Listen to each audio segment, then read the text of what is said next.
what's up, everybody? It is your boy, Uncle Will, and of course, you know who I have on my Liz F. The one and only Tony Larry, baby. That's right. We are back. We are back with a whole new episode. But hold up. Let's not move forward yet until we address the elephant in the room here. We got a new set already. Already, baby. Already, we updated the whole set or whatever. You know, a little bit more brighter, a little bit more livelier, and everything like that. What you think about the set, bro? Hey, man, it's dope. Hey. I like it. Yeah, you know, got my little, I ain't gonna say my Denzel on, because I know some of you be like, Denzel, you need to shut your ass up. You ain't no damn Denzel. But, you know, got the grown man on, you know what I'm saying? So, yeah, like I said, you know, we wanted to update everything, you know what I'm saying, make it a little bit more, you know, brighter and livelier. Got some pretty good responses from it and everything, too. You know, had a couple people I know on the outside take a look, tell me what they're thinking. We good to go. And just so you know, was no woman involved in this. You know what I'm saying? No woman involved, like, you know, a little set decorator. But, you know, and with that being said, so let's move forward now. So, check it out. This week's episode, we're going to deal with substance abuse, right? How it relates to prison incarceration, how inmates deal with the substance abuse on the inside. Do MDOC have any type of programs to even try to help these guys or these gals once they're on the inside, you know what I'm saying, dealing with substance abuse? Then we're going to take it from the inside and try to deal with on the street level when they're out here on parole and stuff like that. So, let's get into it. Subscribe to the channel. Make sure. Subscribe to the channel. I say this all the time. Well, we say it all the time. Make sure you subscribe, like, and share. And with that being said, here we go. Let's get it.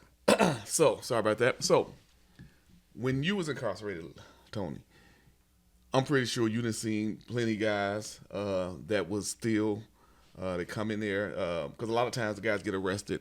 Let's take it from the street level. Police arrest them.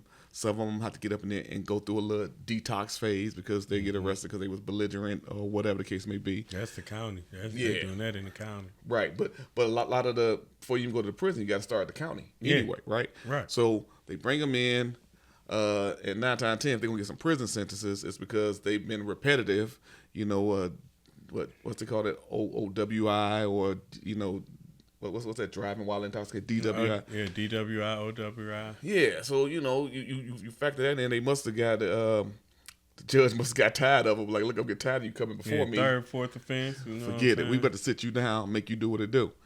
Then you deal with the ones that's out here on the heroin side of it or the opioid side of it and stuff. They're being sentenced to prison. And like I said, at Huron Valley, for the women, it's a lot of incarceration with dealing with that meth. You know what I'm saying? Oh, yeah, that crystal meth, it'll do something to you. Bro, I'm telling you, I done seen some things. And it deteriorate it is scary when you talking about face.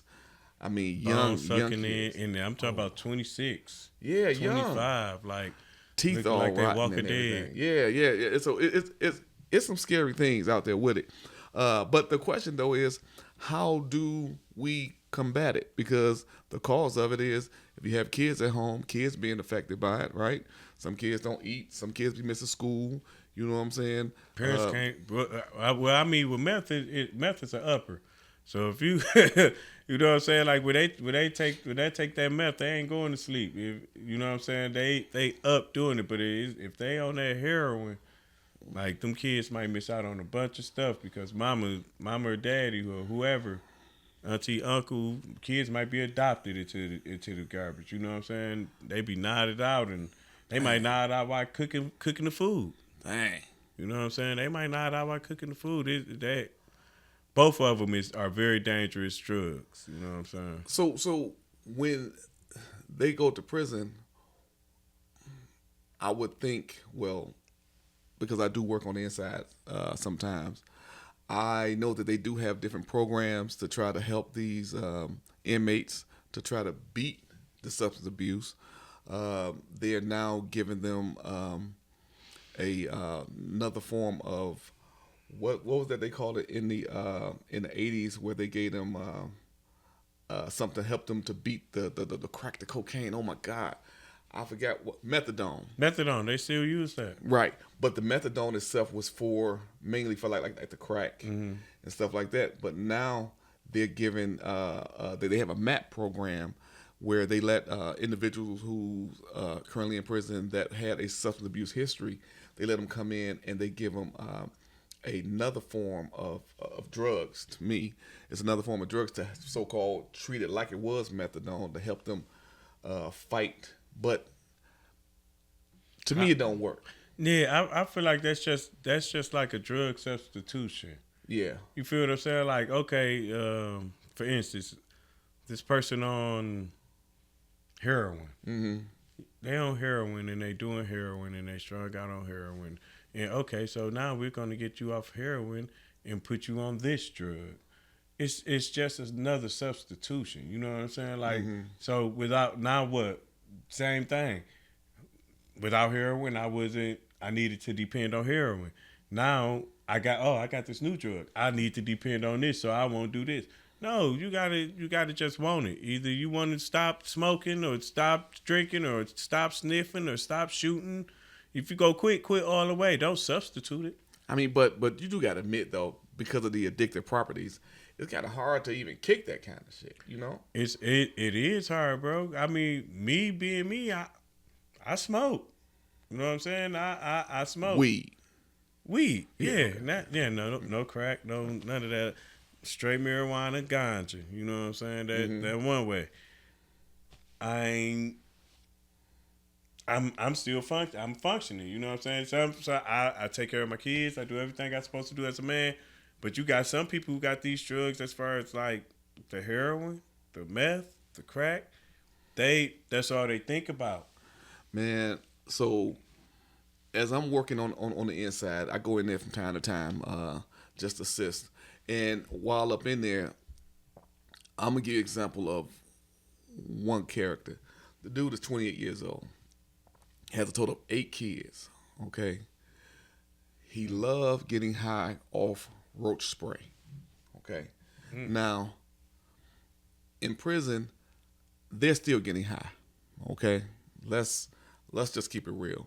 Whether it's being manufactured by the inmates or what Tony Larry would like to say, COs or staff is bringing it in, which, you know, I'm not gonna. That ain't the only way though. That ain't the only way. Okay. You getting it through med. Oh, healthcare and stuff like that. Healthcare. Okay. Well, it's getting up in there, right? But through MDOC, yeah, it's on a medical thing. So you got some guys who like they don't get the complete check mouth swab and they might go back on the unit and sell it for $6. You know what I'm saying? Sell it for some oodles and noodles. They have med lines. I know they're trying to say they have med lines, and some of them have those strong narcotic drugs that they have to take, and they'll cheek it, right? Go back to the housing unit, like you said, and sell it for some noodles or, you know what I'm saying, some popcorn or some shit, like whatever. And yeah, they do it like that. But what I'm talking about in regards to the chemicals that they're using on the inside to take a sheet of paper, toilet paper, whatever, dry it, and then light it up and just get high. So going back to what I'm saying with my man here, 28 years old, brain is fried, because I'm trying to explain to him, like, dude, you do realize when a person bombed their house with the roach spray or some type of, that little bug, they tell you got to leave your house for at least 4 hours. Yeah. Because it can kill you, right? But you're voluntarily ingesting roach spray after the prison that hired a company to come on out and spray. You guys are desperately looking to make sure ain't nobody around to go over there and get some samples, go back to your little chemistry lab in your cell, and you making it up and you getting high. And I'm telling you, bro, I'm seeing guys, they like frozen, not moving, because the chemical then mess their brains up that much. They like, or you doing a cell, you walking around doing your rounds, guys on the floor, And so now you got to call healthcare because you don't know if this dude gonna die or OD. And it's a lot of them up in there ODing off these drugs, off this K2, the roach spray, and now even battery acid, bro. Yeah. Battery acid. So how can you really expect, or could you even hold MDOC accountable to try to help these guys or these girls to get off this thing? Now, I wouldn't say hold MDOC accountable because I can honestly say they do give you programs. Like, you know what I'm saying? If that's what you're really trying to do, that's the catch. Mm-hmm. If that's what you're really trying to do, if you trying to take this serious and you really want to be off of this stuff, they give you the programs. They give you the program. They give you the. I cannot say they do not do that. I was a very assertive person when I was younger, and they sent me through classes and made me rethink my brain. Made my brain rethink and recant. And you know, I was smoking weed and selling drugs and all that stuff, and I went through the programs, and you know, I learned more, and like it's really based down on to if these people really want it, because you got some people who's really gone far deep off in it and they came back. Man, look, I'm not being negative or whatever. I just don't even see. I don't see a lot of these guys really changing for it, because you got these thinking for a change type programs where they send them to iDrop in a variety of different programs to help them see the light, so called. But when this dude, for example, you only got 2 months for parole, you on LOP, you've been on LOP for probably about 8 months. And for those of you who don't know what LOP is, you got it right there. You've been on LOP for about 8 months. You keep getting flopped because you keep getting it, because every time you get written up for the substance abuse usage, you get catching tickets, right? Mm-hmm. So now you added more to your time, and you time to go on before the board to let them know, hey, I done completed the required class for me to get on out, but you still getting tickets for getting high, you know? And so you ain't going home. I'm gonna read right. You're just not going home. You ain't so going home. You're lying to yourself, and you're also lying to your kids and your family. So I'm gonna read what they. So I looked this up. It was saying that alcohol and drug use associated with increased aggression, with alcohol being linked to 47% of violent crimes in state prisons. Right. So think about it, because a lot of these guys that's getting high, you still got your dealers on the inside. So you're getting your drugs on credit. If you don't have no food or no money being sent in from family, you're getting your shit on credit. So dope man ain't gonna let you keep on getting high and slide.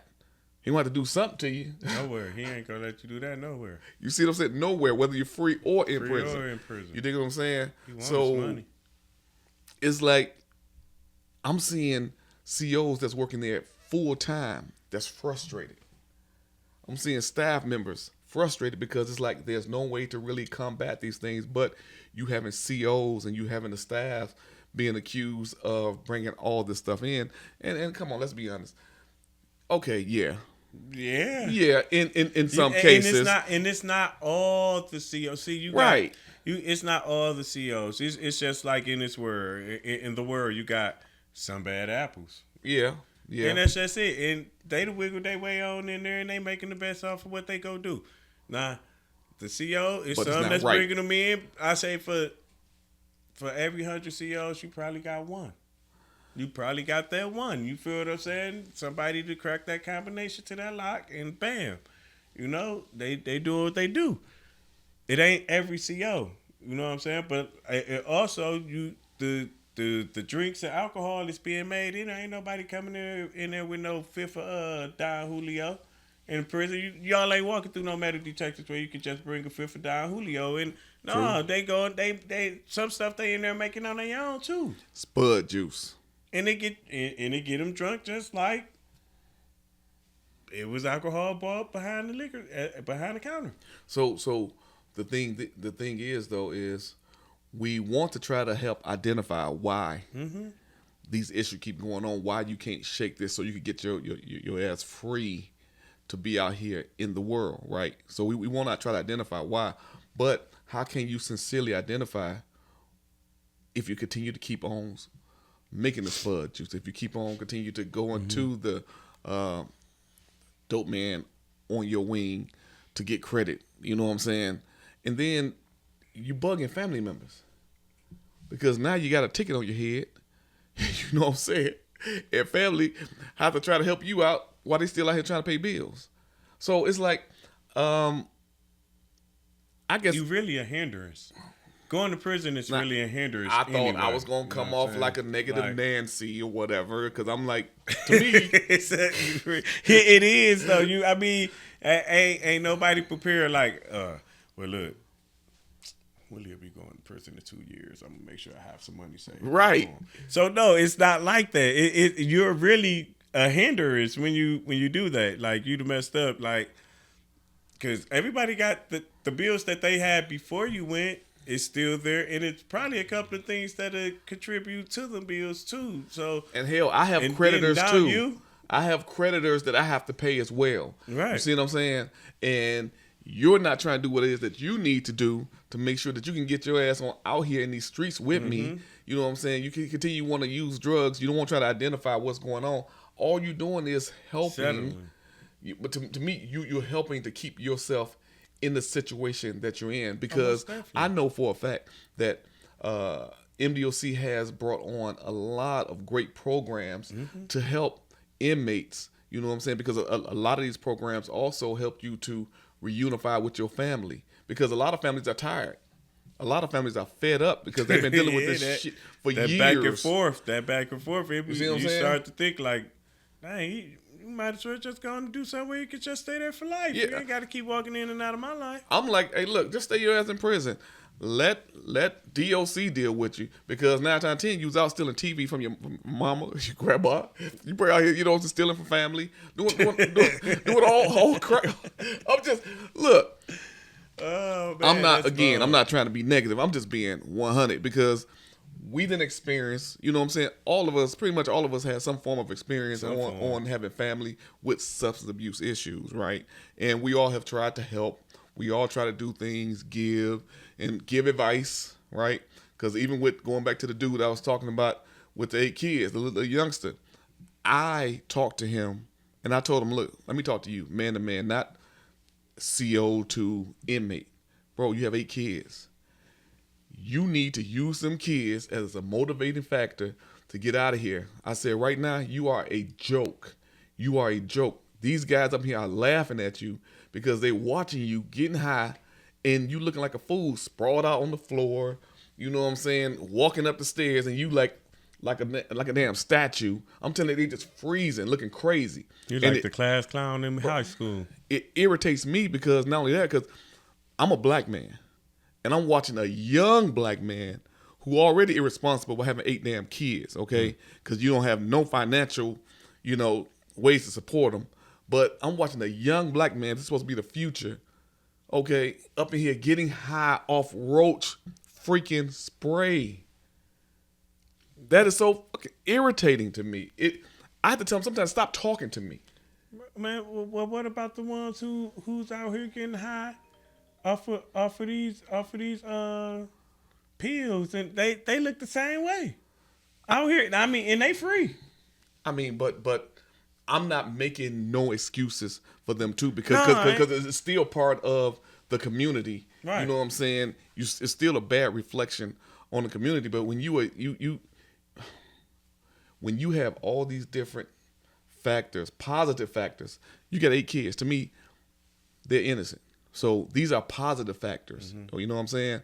If you can't find something with them to give you a reason to cut this shit out right here, to get out of prison, who needs you? We don't even need you in the community. Just stay, continue to get high, be like your boy in the cell before you, who he OD'd. You got guys up here ODing. One guy had a stroke and he's walking around with paralysis. Dang. paralysis from this shit. You know what I'm saying? So again, I'm saying I know for a fact MDOC does have great programs yes, they do. to help these guys, but it's something about the first step is them though. That's the difference, bro. You got some people who do take them classes and you see results, right? But you also got the ones who just taking it because I got to take this class because that's the only way I'm gonna get my probation. That's the only way you're gonna get that parole approved. So that's same. It was the same thing with me. I had classes I had to take. Am I gonna really do what I'm supposed to do and try to understand this and figure it out? Which I did. Mm-hmm. And one bone John. I was in one time and I ain't been back since. You feel me? One bone John. Well, you went back. You went on a violation, fool. Don't. I went back on the violation. I went back on the violation. Yeah. And you almost got some more time too. Now, come on. You know what I'm saying? Shit. So I'm somehow she beat the charges like Rocky. You feel what I'm saying? Like, cause it wasn't me. Flat out. I'm sorry, but his daughter and my other niece, they keep trying to FaceTime me. They know we here recording this show, right? They know it too. But so I apologize about that too. And I thought I turned the ring off, but I guess for this FaceTime stuff, I'm Uncle Will. I'm OG. Let me show you how I don't know what the heck I'm doing click here. That switch. Okay, see. He got the 17s and stuff. He just don't know how to work. Okay. He OG. Uncle Will, right? OG. But anyway, so look, check it out. What we gonna do though is deal with them coming out of the prison, right?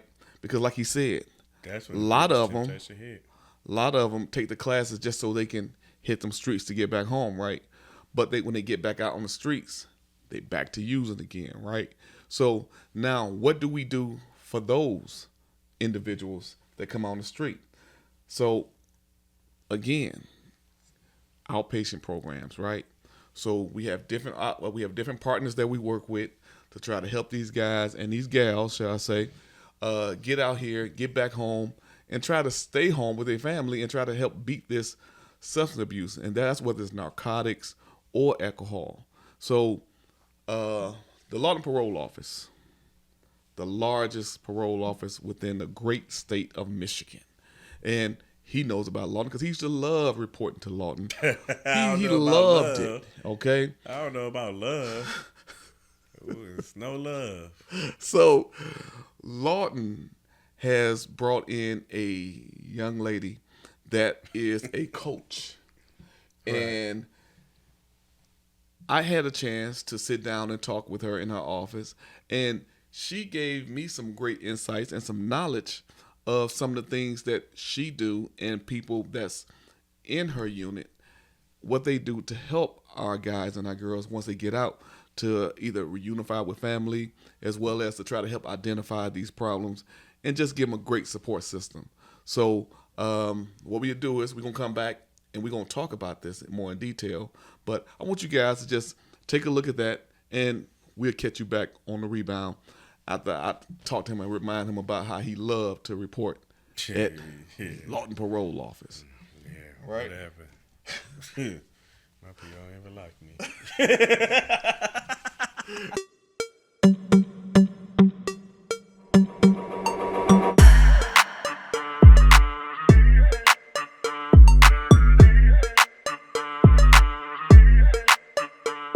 Hey, what's up, everybody? I am Uncle Will, and I want to welcome you guys to this week's episode of Brothers, Both Sides of the Bars. I have a special guest here. I'm not going to give their name. I'm going to let them introduce themselves to you. Good afternoon. My name is Crystal Bell. I'm a certified recovery coach for MDOC here at Lawton Parole. Glad to be here. Thank you, Uncle Willie. Hey, no, I thank you for coming on to the show. Sure. You have touched a lot of people that came out in regards to the reentry program that have come out the facility. I know especially some of my guys as well as a lot of the agents here. Yes, sir. I guess the first question is, how did you come about even linking up through MDOC to even take on this recovery role that you take on? Okay, I tell you, this is the thing I often share. I actually had to make a mess out of my life to get this position. And it's kind of like you took lemons and you made them into lemonade. Wow. Yeah. Or you took a mess and you turned it into a message.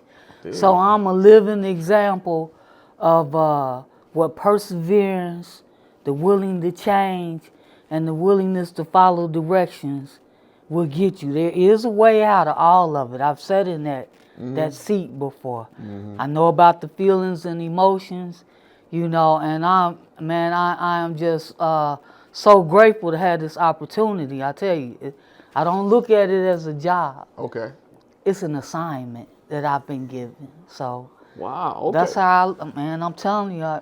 It's just so funny. I mean, just watching you explain how you said it's not a job and everything.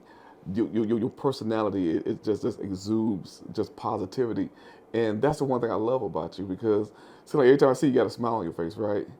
And even when I've seen you deal with some of the guys that you have had in your office, I know I had one a couple of months in your office, whatever. You smile, but when it's time for business and you feel like, okay, I need you to understand, you own them. Right. Well, no doubt, because this our lives, our freedom is at stake. So this serious business, this grown up stuff. I call it big boy and big girl stuff. Put on your big boy and girl bloomers and let's roll. This serious stuff. It's an opportunity. You make it here. You wake up in the morning. You make it here. It's an opportunity. I do this. This is an opportunity, man. What you gonna do with it? That's what's up. So tell me this. You said that you was once on that side. Was it hard for you to transition from that side to being over here? Because like I said, my brother, with the name of the show being Brothers Both Sides of the Bars, my brother, he was incarcerated. His first incarceration was when he was 15, got out at 21. When he got out, his mental set was still as a kid.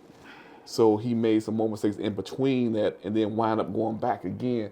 So he found inspiration in his daughter, who was born a preemie, that made him want to change. So when you got out and you made that change to sitting in the seat that you're sitting in now, was it hard for you transitioning from that? No, sir, because by the time first of all, I'm a recovering person. Okay.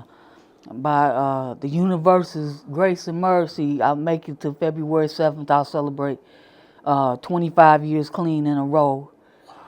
No interruptions. Okay. And what happened for me, and then it was the way I was raised. So I still had some things within me that I was blessed with and I was given at home, like love and nurturing. I was the one that made the bad decisions about, using and getting on the wrong road that kind of like, took my life in a different path. But I would have these moments of clarity like we all have from time to time. And I took advantage of those moments when they would show up. Not all at once, because it took me, I was 43 years old when I got clean. Oh, okay. I just turned 68 yesterday. Good, too. So, man, I'm telling you, good. Man, listen, this what good life and blessings and doing the right thing. And am I perfect? Absolutely not. Right, but do I make better decisions? And I'm telling you, man, I've been blessed. Sometimes I feel better now, but it was times I felt like I didn't deserve what I've been given. And I remember when I first got clean and I started addressing some issues, I thought the universe had saved me for myself. And something whispered to me, nah, I didn't save you for you. You got work to do. This is about service. Yeah. So I look at it, and I hope I'm answering you, because I got a tendency to go off, script a little bit. And then it was my family, because, the disease of addiction, and see, you can be addicted to the lifestyle as well. We've dealt with people who ain't never used no dope. I never thought of that. They addicted to the lifestyle, because addiction is addiction and it's made up. The main components of addiction is obsession and compulsion. So you can be obsessed and compulsed with any given thing at any given moment and not even realize. Wow. That's why information and experience is so important, and that's where I come in here with MDOC. And again, I'm grateful for the opportunity, man. I'm telling you, What tell me, do you deal with parolees only, or do you also deal with the probationers that come in? probationers and parolees as well, men and women, but mainly with people that's had some sort of substance use history. Right. You know, with opioids. That's what kind of like gets them in the program here. Okay. And what is your, if you had to say your initial approach when you first meet a male or a female, they come into your office and they sit down and talk to you, what is like one of the first steps that you take in trying to help them to address those issues? What do you want your life to look like? Because it ain't on me. It is not about how I want your life to look. What are your dreams? What are your ambitions? What is it that you want? What do you want it to look like? Visualize that for me. You know, what do you want? And we go from there. We make a plan. But the first thing we have to address is the substance use. Yeah. And if there's any mental health attached to it, which most of the time it is, because for me in my experience, it had to be something wrong with me to use dope in the first place, right? It had to be something going on. That's for me. That might not be for everybody, but just for me. So let's address those and go from there. And then it seems like everything else will fall into place. Well, I tell you what. Tell me the process. So, I want to get a sense of the process when they, before they get out. So you also do in-reaches, and for those of you who don't know what an in-reach is, we as an agent, and then with the role that she plays in, as well as the employees at the facilities, we meet with the subject, him or her, before they get out, and we go over some of the hurdles that they may need to get over, or some of the resources they may need, whether it's bridge card, housing, or driver's license, outpatient programs, stuff like that. So, in regards to that aspect of it, give me a sense of what do you do in that position to get them ready to come on out, and then once they do finally hit the streets, where do you move it from that point? Okay, well, first of all, the program is voluntary because you can't make grown folks do anything. Okay. And it's kind of like a waste of resources and time if you don't want to do it. Like I say, it's no magic wand. It's going to take like a team effort. It's going to take your willingness and your participation because I can't do it for you. As a matter of fact, I won't do it for you. Okay. Right? I ain't going to do for you what you can do for yourself. Like God ain't going to do for us what we can do for ourselves, right? But He will. But okay, anyway, so. Yeah, so I meet them on the in-reach, you know, we get an idea what your needs are, and I always ask, is this program, you know, when I lay out what we can provide, which is support and resources, like I say, I'm your hope shot. I let you know, hey, it's a way out of this if you want it, or you willing to do the work. And then we, you know, it's a time that they're going to be released. Once they're released, and I try to make it as easy as convenient, because I understand all the barriers, you know, transportation, and a lot of people don't have a lot of family support, so they relying on somebody else in the transit system, which isn't the best. So, and we got good resources, but the resources are still limited at times, especially with, well, I'm not going to get into that either way. So, right. So, but we just set up something, so when you come in to meet with your agent, then stop in and see me. Okay. And then I'll go into further detail. And what I find is sometimes they have a tendency to be a lot more honest when we do one-on-one opposed to being on the screen with everybody. Yeah. And you'd be surprised, or maybe you wouldn't, on how forthcoming, you know, our people are when they come in here and they sit down and talk to me, because I think they feel the energy. You heard that old saying, you know, you can't bull what. So There you you go. know There you go. you already know, and they feel that. That's why I try to keep it.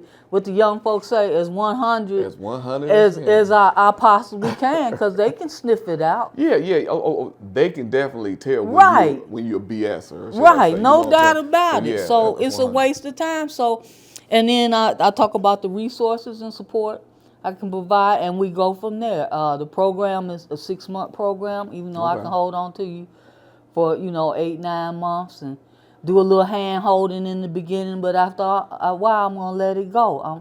You got wings, you can fly. Just like a bicycle, you gotta take them Yeah, training wheels off. and you Yeah. got time. I reiterate, what your conditions are. You got this much time to try to, do this. Come on, let's come up with a plan. If you're a recovering person, we're gonna make sure if you're in the MAT program, that's Okay. medication assisted treatment, Okay. that you taking your medicine. So I'm kind of like a reminder, like almost like what you call it. I can't think of the word. I just used it today. But anyway, accountability partner. Okay. That's what kind of like what a coach is. If somebody gave me that plaque some years ago, it says coach, someone dedicated. Yeah, that's right. And I'm definitely dedicated. Okay. Man, when I first got here, people be like, she drinking the Kool-Aid, because how you come in here on Monday morning happy? You know what? You are absolutely right. Cause it's been like, how many years has it been? It'll be 3 years next month I've been here. And you came up in here with this energy, this excitement, and everybody looking like, what in the Is she a hell? plant? Remember that? I was like, they think I'm a plant. There wasn't nobody talking to me, and now I get so much love. Because like I man. said, you have this energy, and you. Even some agents who are known to be hardcore tough, you didn't have people to drop. broke down the guard. guard, It's man. like once a Mustang. Now you couldn't. It kept bucking. You didn't kind of It's a gift, Uncle Wood. Yeah. It ain't nothing.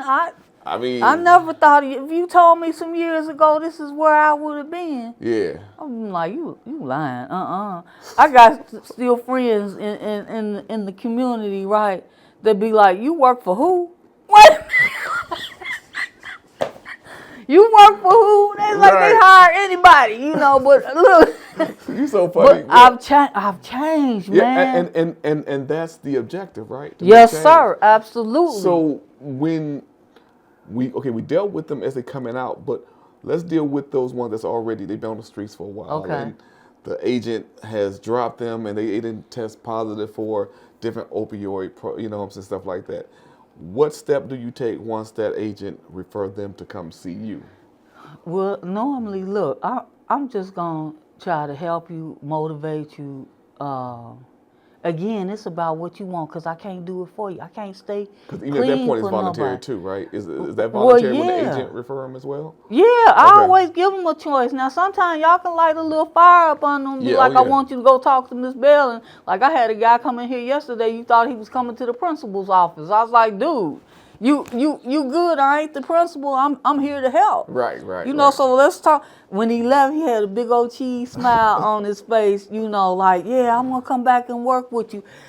But see, it's up to the individual. You got to want it, Yeah. Mr. Woodley. You gotta want a better life, and hopefully you'll get that glimmer of hope that I got that day when I made a decision I wanted to live my life differently. I heard a voice, man, and it was like, go here. And see, I'm one of them people, I never went to treatment. Oh, no.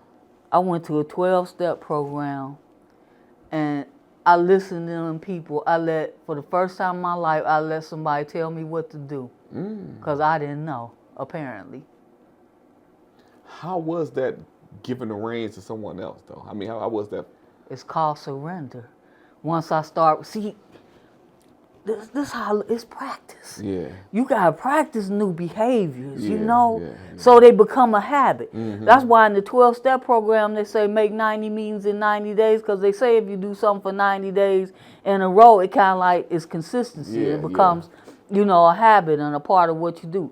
And so I just had to, because it was either keep living the way I was living or do something different. In order to do something different, to get something different, you got to do something different. What you going to do different? Because what they say about insanity, that's the same thing, doing the same thing, expecting different results. And that's impossible. It is. That's impossible. So come on, let's do something different. So, because if you know you jacked up doing this, let's see what might happen if you do this. Tell me, do you have people that still, let's say, that you work with several years ago, do you still have people that call back just to touch in with you? Mr. Willie, you heard about our guy that spent 20 years on parole, right? 20 years. He started out with a 2-year parole. It took him 20 years to get off parole. I started working with this gentleman. When I first got, he was one of my first people. And at first he didn't want no parts of me. Dude, he made it off of parole. He got clean. Listen, he was just here yesterday. He off parole. And he still came back. You know what? For those of you that don't know, typically when a person come out on parole, they usually either have a 12-month, 18-month, or a 24-month parole, right? For him to keep getting extended up to 20 years to be able to get off parole, that means he has a tail. His tail could have been anywhere between 20 to 30, 40 years, right? Because of his involvement with you, he actually addressed his issue. He did. And was able to get on parole after 20 years. Keep in mind, he got off, but he still had a tail. But he got off because he took the time to trust you. That's the first thing. That's yes, it's sir. the trust, right? Yes, sir. Because he didn't want nothing to do with me at first. He'd dip on me, but he would abscond. So we addressed that. Yeah. Because I was like, look, just come in and we'll deal with the fact that your screen is going to be positive. Yeah. But if you keep doing this, and I know it ain't comfortable watching your back, because I live like that. Scared to pass the police because I don't want you looking at my license plates, because the tags is bold, and then if you pull me over, I'm gonna have some more, because I ain't no telling what else you got. And you know, I just it was a terrible way to live. Man, I sleep so good at night. You hear me? So it feel good, don't it? And been through some stuff. Uncle Willie, I ain't made it out unscathed, brother, but I'm telling you. But you're a better person now. I am. So do you think part of, in regards to you being a recovery coach, have you found that part of the issues with some of the individuals that are currently on parole and currently having substance abuse issues, some of it also can be contributed to mental health concerns? Oh, too? most definitely. Yes, sir. So how do you address, or do you encourage them? How do you encourage them, or how do you address that aspect of it too? I do. That's part of my experience. I had 5 years clean before I addressed my mental health issues, because there was things still going on once I got clean. So it wasn't just the dope. But then you come up with the thing, what came first, the chicken or the egg? Was I already at, and then some of us predisposed, you know, to the disease of addiction. That's the model I kind of like, I go by. There is a such thing. So, yeah, but if it's something, look, all I know, when you get sick and tired, you sick and tired. Come on, let's do something different. I wish you was here years ago when I had a guy that kept on dropping dirty over and over and over again. And this was what I call an OG guy too. Okay. And a lot of the people, the agents that was up in here, he bounced around from caseload to caseload. He's violated, went here or absconded. But for me, it took a lot of hands-on to get him through it. And that's why I have respect for recovery coaches like yourself, because it's not just talking. You have to really put your hands or be hands-on to make sure to get them through the finish line. You know what I'm saying? Showing them different examples of putting them in better situations or trying to even talk to him, because I used to have to talk to him even after hours. I'd be on the phone with him as a parole agent sometimes after 6, 7 o'clock in the evening, because I tell him, look, just give me a call. If you're stressed out, just call me. We can talk man to man, not even parole agent to parolee. Just talk man to man, and let's try to figure out what we can do, because I'm trying to get you off in a couple of weeks. I need you to be clean. Hold on. Let's get this together. And I want to say the grace of God. Yes, sir. Come on. I got him off. You know what I'm saying? And I do hate that I lost touch with him, because I still do talk to some of my parolees that been off over the years. But the story that you told about the gentleman coming over here yesterday, I mean, that's a rewarding by itself. It is. It is. It's so, I mean, I'm so grateful for this opportunity. It just landed in my lap. And to think I didn't even want the job at first. Because I ain't got older. You get settled and complacent, and I was kind of like happy where I was at, you know. But I remember this case manager telling me years ago when I first started doing peer recovery work, and he would tell me to step into my light. Yeah. Because I was one of them people, I never was afraid of darkness. It was the light. The light. Because that meant I was going to have to do something. And when you're in the light, people on the outside, they can see you. Yeah, and I don't, sometimes that's still a little, I know you can't tell that. I'm surprised, because but I've grown into a more confident, woman, individual, and recovery and my walk has helped me do that. Plus, I come from an amazing family. I've been loved. That's the key. That is important. A good background of support with family. It is, and see, I think that's another thing. Because we got the overfamiliarity training and all of that, but sometimes that's all people need is a human touch. Yeah. And I'm not supposed to do it, but I hug some of my guys, and because it's needed. Because some of them ain't never got it before. That's deep. I've had men sitting here and bawl, cry their eyes out, because they comfortable and they safe. Dang. I'm telling you, man, this some amazing stuff. You know what? I just want to say that I am so happy that you are here with us. Thank you, Uncle The Willie. Lawton Parole Office is the largest parole office here in this great state of Michigan. And first person that we had as a recovery coach, 3 years on up in here, and has been super effective. And I just want to know, and I'm pretty sure you heard from others, but I'm going to tell you directly, I appreciate you. Thank you, sir. I want to know I appreciate you. Now, as we wrap this up, though, if you had to give some parting words to those individuals, whether it's civilian, MDOC staff, or parolees and probationers, what advice would you give some of those that may be going through like some doubts, or maybe having some issues, or some dread in their life in regards to substance abuse and trying to get recovered? I like keeping stuff real simple, because it's not that complicated. We just make it that way. But I say this, the sun always shines, and the clouds will just get in the way. But it's always shining. Check it out. You ain't got to go by what I say. I've done the research. It's always there. But them clouds get in the way, and it seems like it's no way out. But I'm living proof, and so many others, that this stuff is possible. How bad do you want it? Right. I mean, can't end on a better note. I appreciate you, Uncle No, I Willie. appreciate you. And I appreciate all of you that took the time to watch this episode. And until next time, peace.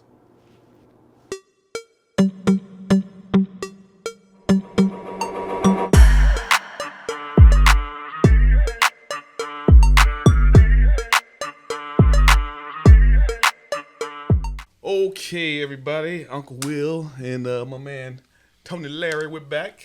Yeah. So, man, I got these headphones right.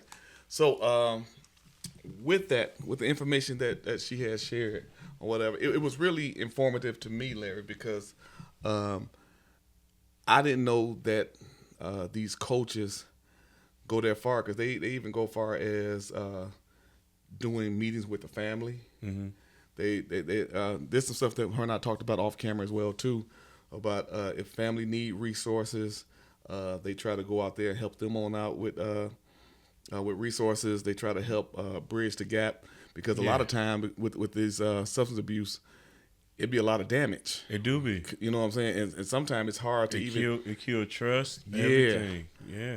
So it's good to see that they have different resources with that to try to help these guys up on that level and stuff. And just so you know, when I say guys, I mean for the women too. For the women too. So, for the women too. We all got trials and tribulations. Yeah, you know what I'm saying? So but like I said, it feels good to see that MDOC is doing a lot to try to help bridge the gap, even with families and stuff, with family support. So we do have a lot of different organizations out here to help these guys to be able to get the help that they need. But what most of the problem is a lot of them don't want the help. A lot of them don't. You know they just want to get free. They just want to get free. They don't mind living the way they live. And then even with that, because they're not trying to, a lot of them wind up becoming homeless. They wind up leaving home, then they wind up absconding, and the cycle just continues to go on and on and on. So it's like, again, I'm not trying to be negative. I'm just being real from what I've seen. I've been doing this almost 20 years. Sometimes you just want to be like, you know what? Because if you don't want it, I can't force you to drink it. So do you. But then you have some people out there that's probably looking at this now. They're looking like, oh, you wrong, you wrong. But, I mean, am I really wrong? If I'm trying to help you out, I'm trying to, be there? I don't feel like you wrong. I just feel like a lot of the time, some people don't want to do. Some people don't mind, don't feel like the things that they are doing. It's not their season yet. Wrong. Maybe they're not ready. They might not be. They not ready. That's what I'm saying. Like, a lot of people they go do what they got to do to get what they want to done. Mm-hmm. Just as much effort as they put in inside the prison to do what they said to get out, it's the same amount of effort you need to put in when you get out here to stay out. But not only to stay out, but also to stay clean. Stay clean. That's and what have I'm saying. A good relationship with the family. And with the family, don't nothing comes just peaches and cream. Like, you know what I'm saying? You got to think about all that damage that you did with your brain was cloudy. You know what I'm saying? Like you some people with these people who be on crystal meth and crack cocaine and heroin, you'd have broke some bonds. You'd have broke some trust. Man. You know what I'm saying? And you gotta reestablish that trust and put in your work. It ain't just gonna be like, oh yeah, she back out, because a lot of people get back out and go right back to the same thing. Right back to it, which is what I was saying. But those who call me negative. But then you got some ones who get out and they learn from their mistakes and they make the best of what they could do. I mean, and with them doing that, they also know it's gonna take some time to get it all the way there. But if they put in the work, they could get it. But you got some people who it's like people who see fast money, who see the money on hand versus the money in the week. But that's the key thing, putting the work in, right? The sad thing is that they're getting younger. Oh, the kids is getting younger. The ones in prison, they getting younger. They younger. Well, you used to see crackheads and dope addicts and all that stuff, and they'd be older, mid-age. Now, they definitely want 21, 22, but 24. We had talked about this, though. When you talk, like you were saying, like I had Amigos and how some of these different rappers are promoting the substance abuse, which is helping to bring more younger offenders that's on substance, they with hear substance that, abuse and issues. that's what I gotta try. So it's glorified. It's just glorified. I gotta try the Percocet. I gotta try the ecstasy. I gotta try the and next thing you know, I like the way that made me feel with some alcohol. I'm trying it again tonight. Before you know it, become an every weekend thing. It turned from an every weekend thing to a weekly thing, and then from a weekly thing to a daily thing. So then it is now becoming a part of the culture. Yeah, To get high and live the fast life, be the freshest person on the scene, and have try to get as much money to blow and get the recognition on the social media accounts, and it's more so a live in the moment type of thing going on. But it's right fueled now. by the drug usage. Oh yes, definitely. And everything too. That's what starts it. That's what starts it. Okay. So really then, it was the argument that hip hop back in the days was the cause of a lot of violence. But then when we was looking at movies like Scarface, you looking at all these other different gang movies, and the Warriors and other different drug movies. No one considered that as being part of the problem that introduced drugs or continue to have drugs being an issue in our community. That was more entertainment. So you can't make the same argument about the music then. You can't say that the music is entertainment. Why do some of these youngsters feel like that has to be part of their life then? I mean, because it's just entertainment, though. I'm not understanding. It's entertainment. It's entertainment for us as adults. But as a kid, when that's all you seeing on the TV is, oh yeah, Tony Montana just nicked the whole line of cocaine and then just killed 50 niggas. He died, but he took 50 with him. Bro, you know what I'm saying? But, I know what you're saying. In real life, you ain't about to saying. get shot up like that 50 right. times. Say hello to my little friend. Yeah, right? No. But with these younger ones, that's how they want to go out. You know what I'm saying? They take stuff too damn literal for me. They do. It's crazy. You hear a rapper say, think about it. People, it is funny because remember that time when all the artists, Rick Ross, T-Pain, all of them was talking about that Nouveau? Oh, yeah. Everybody wanted to drink Nouveau. Right? It didn't even do nothing for nobody. Nouveau didn't even give you a result with nothing. It had so little alcohol, you know what I'm saying? But it was the name and what everybody was talking about, or you know what I'm saying, like just like with Ciroc with Diddy. Yeah, I know what you're saying. With Diddy. I know what you're saying. Bel Air with Rick Ross. And people yeah. follow trends, and if you hear these people, Papa Molly, I'm sweating. Oh, how many people you think about to go out there and try to pop a Molly? You could follow a trend all day, though, bro. That don't mean you let it disrupt your life. But that's their reality. 9 times out of 10, a lot of these people who are strung out on these type of drugs, they aren't doing nothing. I just don't really. They're not doing really nothing because you can't Life, focus. No, that's their life. That's what they make their main priorities, brother. Not like, okay, that's your life. You take the loss. No, but that's what they make their main priority. They're taking the loss, though. They're definitely losing.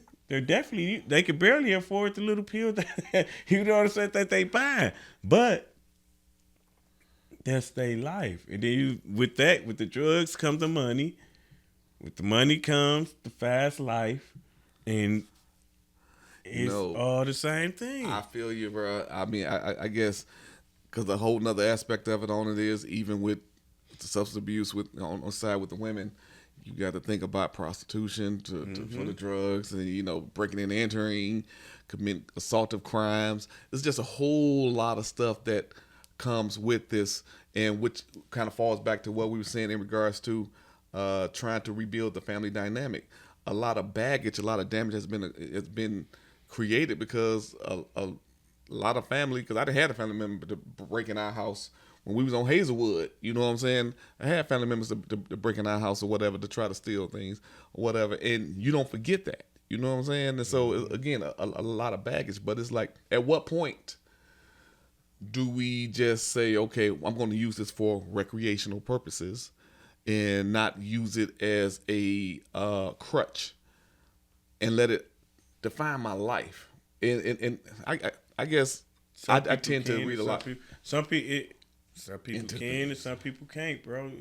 I feel like some people can, some people can't. It's about your priority, because you got to be focused. Yeah. I mean, You got to be focused, man. It just ain't. Well, I don't have no sympathy. Especially with them harder drugs. Like to me, marijuana, you could be alright. You know what I'm saying? But with them harder drugs, crack, heroin, cocaine, like back in the days, that's all it was about. Before even blunts even came into play, you had a joint. Joints. You just get the white little paper. I used to see my cousins and uncle them. They used to get the little white little paper, lick it, put the little weed on it and everything, and they just smoked them a joint. Sit on the porch and smoke a joint or something. And now it's like you have to go above and beyond. And it's cool to be on social media being high. It's cool to have all this shit on the table. You know what I'm saying? Showing like, you know, you getting high, or you know what I'm saying? Or it's just, I don't know. Everybody wants to show this is our future though, right? And I'm not a minister, so I'm not here to preach, but I live and I work in these communities, and I'm seeing too much stuff or whatever, and I'm at a point in my life, bro, where I'm just thinking like, this is just it. Nothing gonna change. I don't care what programs out here for some of these people. I mean, don't get me wrong. Some people are gravitating toward it, and some of them doing good. So for some those, people, I applaud you. I feel like, yeah, it's gonna help. But it's gonna help some people. It's gonna help way less than what it should be, because everyone is so into that. Like, you know, I don't say that the programs are not working. It's just the people who are not working with the program. Working with the programs. That's they just doing it just to get what they want. Okay. Well, you know what? Uncle Will would take that then. I'll take that. And I'm going to move forward with life. I'm not going to get high. I'm not going to become an addict. You know, I'm going to do what I got to do. And I'm still going to be a great agent. I'm still going to help provide my people resources that they need. You know what I'm saying? Because, again, I do need you out here being a productive citizen, paying taxes, and not trying to break into my damn window. Okay? So I'm going to do what I got to do, because that's what I'm getting paid to do, okay?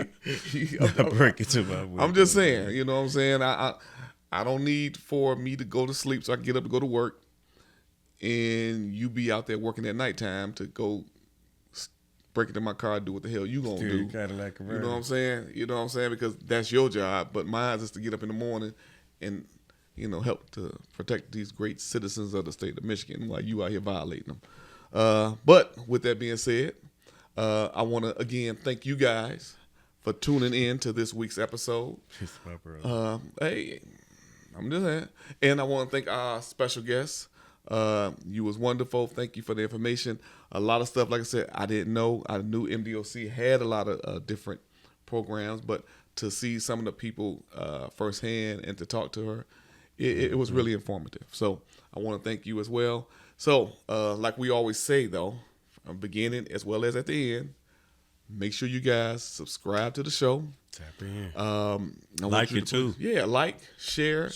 Leave some comments, because we have had some good comments on some previous episodes or whatever. And for those of you who haven't, get caught up on those previous episodes and stuff too. Rewind. Ain't nothing wrong with y'all hear bring it back. Yeah, go on here back to that first one. I'm telling you. And find out what's going on. Like, you can't, it's like getting in the middle of a movie and starting it from the middle. No, you don't even know what brought it up. Go to the beginning. Go to the beginning. Let's go back and just run it back forward. What they have, Scream 7 out now? Yeah, Scream 7. You don't want to start at Scream 5. That's stupid. Go to the first one. You know what I'm saying? So please, make sure you guys do that. And again, thank you. And until next episode, peace. Peace.